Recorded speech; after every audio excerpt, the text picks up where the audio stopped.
사사기 3장 7절에서 11절 말씀 찾으신 줄 알고 봉독해 드리겠습니다. 이스라엘 자손이 여호와의 목전에 악을 행하여 자기들의 하나님 여호와를 잊어버리고 바알들과 아세라들을 섬긴지라. 여호와께서 이스라엘에게 진노하사 그들을 메소포다미아 왕 구산 리사다임의 손에 파셨으므로 이스라엘 자손이 구산 리사다임을 8년 동안 섬겼더니 이스라엘 자손이 여호와께 부르짖음에 여호와께서 이스라엘 자손을 위하여 한 구원자를 세워 그들을 구원하게 하시니 그는 곧 갈렙의 아우 그나스의 아들 온니엘이라. 여호와의 영이 그에게 임하셨으므로 그가 이스라엘의 사사가 되어 나아가서 싸울 때에 여호와께서 메소포다미아 왕 구산 리사다임을 그의 손에 넘겨주심에 온니엘의 손이 구산 리사다임을 이기니라. 그 땅이 평온한 지 40년에 그나스의 아들 온니엘이 죽었더라. 아멘. 오늘부터 본격적으로 사사들을 살펴볼 예정입니다. 사사기에 나오는 사사들은 총 12명입니다. 그 중에 처음 등장하는 사사는 바로 온니엘입니다. 사사기 3장 7절에서 8절은 사사들이 등장하게 된 배경을 설명해 주고 있습니다. 이스라엘이 하나님 목전에 악을 행하였고 그 악행은 7절에서 이스라엘의 배교에 관한 전형적인 묘사로 나타납니다. 특히 바알들과 아세라들이라고 하는 복수형을 사용한 것은 이스라엘 자손이 섬긴 우상들이 신전과 제단이 이스라엘의 곳곳에 있었음을 의미하고 있습니다. 7절과 또한 사사기 2장 11절에 이스라엘 자손이 여호와의 목전에 악을 행하여 바알들을 섬기며와 비교할 때에 오늘 말씀 7절에서는 하나님 여호와를 잊었다라는 말만 추가될 뿐 똑같은 구절입니다. 여기서 잊었다는 표현은 하나님의 존재를 잠깐 동안 망각했다라는 뜻이 아닙니다. 여호와 하나님 앞에서 여호와를 잃어버리고 이방신들을 섬겼다라는 말입니다. 이로 인해 하나님께서 진노하셨습니다. 여기서 진노하셨다라는 말은 코에 불이 났다라는 의미입니다. 출애굽기 15장 8절에 보면 홍해를 건넌 후에 모세가 여호와께 찬양하는 그 찬양의 시 중에 사용되었던 단어입니다. 15장 8절에 보면 주의 콧김에 물이 쌓이되 파도가 언덕같이 일어서고 큰 물이 바닷 가운데 엉기니이다.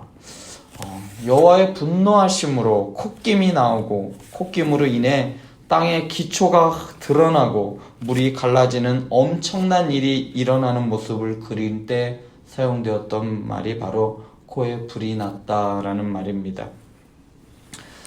이처럼 하나님의 분노는 극에 달했습니다. 그리고 아브라함의 고향인 메소포타미아의 왕 구산 리사다임을 들어 이스라엘을 심판하셨습니다. 구산 리사다임이라는 뜻은 바로 악하다라는 단어에 쌍수가 붙어 있는 거예요. 그러니까 2배로 악한 겁니다. 보통 악한 왕이 아니라 남들보다 곱절로 악한 왕이 바로 구산 리사다임입니다. 하나님께서 심판의 도구로 사용한 이 구산 리사다임 왕은 단순히 그냥 악해도 보통 악한 것이 아니라 정말로 악한, 그래서 폭정을 일삼는 그러한 왕이었습니다.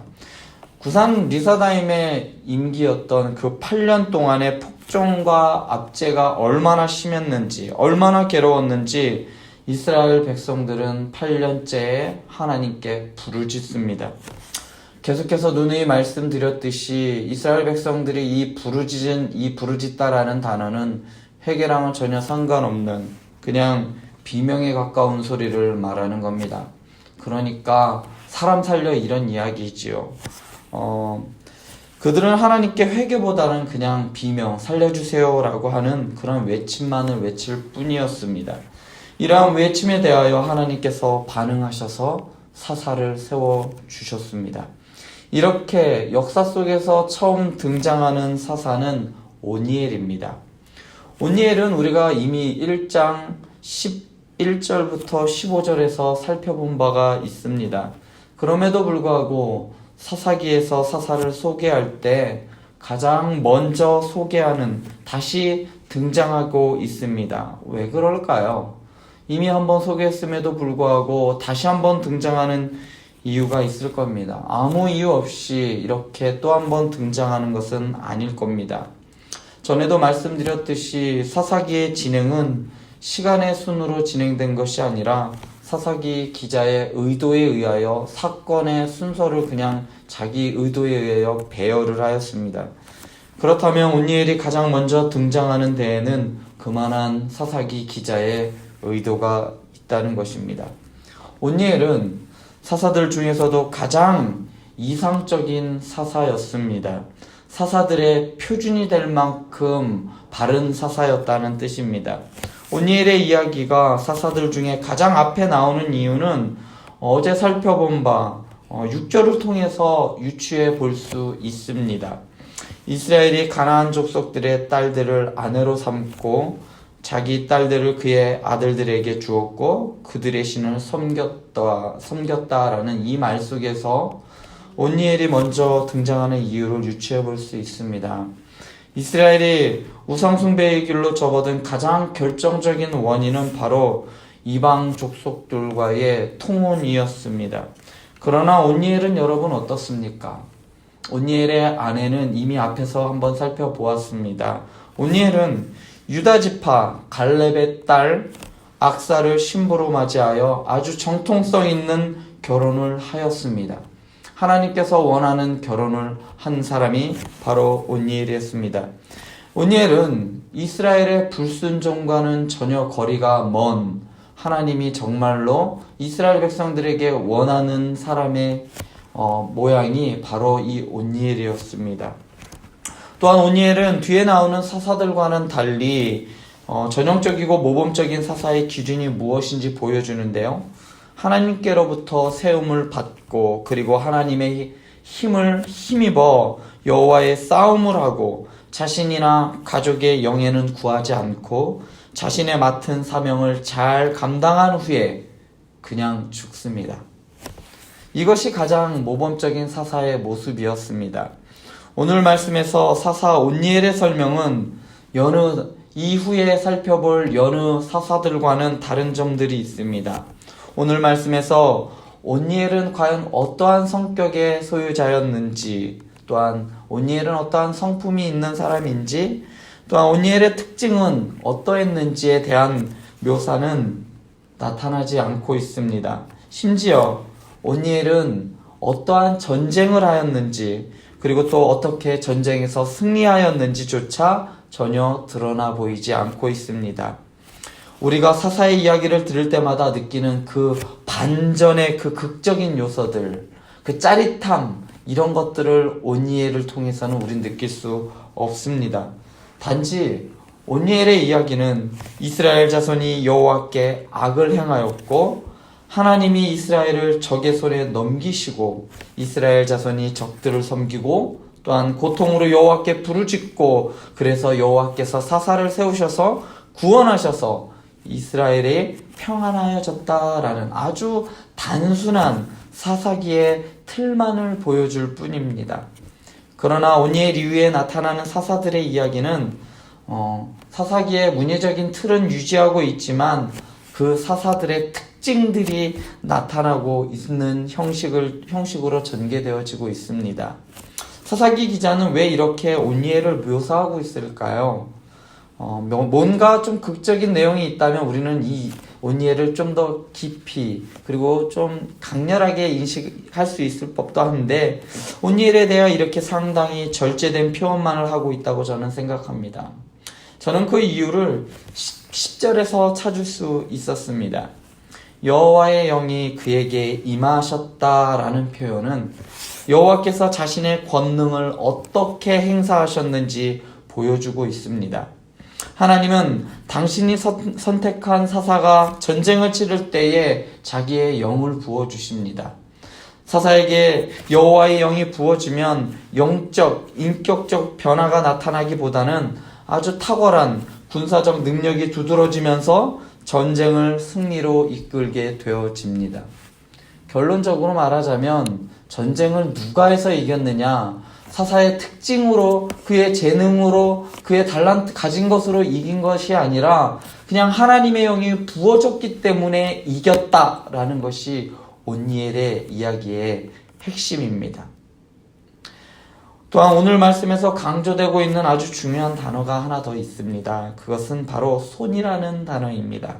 3장 8절에서 구산 리사다임의 손에 파셨고, 또한 3장 10절에 보면 구산 리사다임을 온니엘의 손에 넘겨주셔서 온니엘의 손이 그를 이겼다라고 하였습니다. 이렇게 하나님께서 손을 처음에는 구산 리사다임에게 넘겨주셨고 다시 온니엘에게 넘겨주셨다라는 이러한 손 바뀜의 묘사는 바로 전쟁을 주관하는 사람이 누구인가, 하나님의 누구의 손을 들어주는가에 따라 그 전쟁의 성패가 갈렸다라는 것을 보여주고 있습니다. 오늘 또한 오늘 본문에서 온니엘이 어떠한 말을 했는지 온니엘이 한 말이 전혀 기록되어 있지 않습니다. 사람의 말과 사람이 행한 일들은 기록되어 있지 않고 하나님께서 어떤 사람들을 들어서 사사로 세우셨고 또한 그를 통해서 이스라엘을 구원하셨다라는 것만을 오늘 본문을 통해서 보여주고 있을 뿐입니다. 이상에서 살펴봤듯이 이스라엘의 흥망성쇠 그리고 전쟁에서의 승패는 여호와 하나님의 손에 달려 있습니다. 온니엘의 손이 이스라엘을 구하는 것이 아니라 여호와의 손이 구원하셨습니다. 우리의 인생도 마찬가지입니다. 우리의 인생도 그리고 내 앞의 문제도 여호와 하나님의 손에 있습니다. 오늘 말씀을 통해 온니엘과 같은 사람이 되자고 하는 것이 아닙니다. 온니엘을 사용하여 이스라엘을 구원하신 하나님 앞에 철저하게 두 손 들고 나가자는 말을 하고 있는 것입니다. 사도 바울은 그리스도의 일꾼에 대하여 말하면서 고린도전서 4장 1절에서 2절에 이렇게 말합니다. 사람이 마땅히 우리를 그리스도의 내 일꾼이요 하나님의 비밀을 맡은 자로 여길지어다. 그리고 맡은 자들에게 구할 것은 충성이니라. 하나님께서 사용하는 사람들에게 요구되는 것은 단지 충성뿐입니다. 이 시간 하나님께 철저하게 두 손 들고 나가실 수 있길 바랍니다. 하나님의 임재 앞에 보소서 나는 비쳐나오니 무엇이라 주께 대답하리이까? 손으로 내 입을 가릴 뿐이로소이다 라고 고백한 욥과 같이 하나님께 내 인생은 왜 그래요? 내 삶은 너무 불공평해요. 내 삶은 왜 이렇게 만드셨어요? 라고 말하기보다는 우리의 입을 가리고 저와 여러분들의 삶이 여호와 하나님의 손 안에 있음을 고백하며 오늘도 내게 주어졌음으로 인하여 충성할 수 있는 하나님의 일꾼들이 되실 수 있기를 바랍니다. 기도하시겠습니다.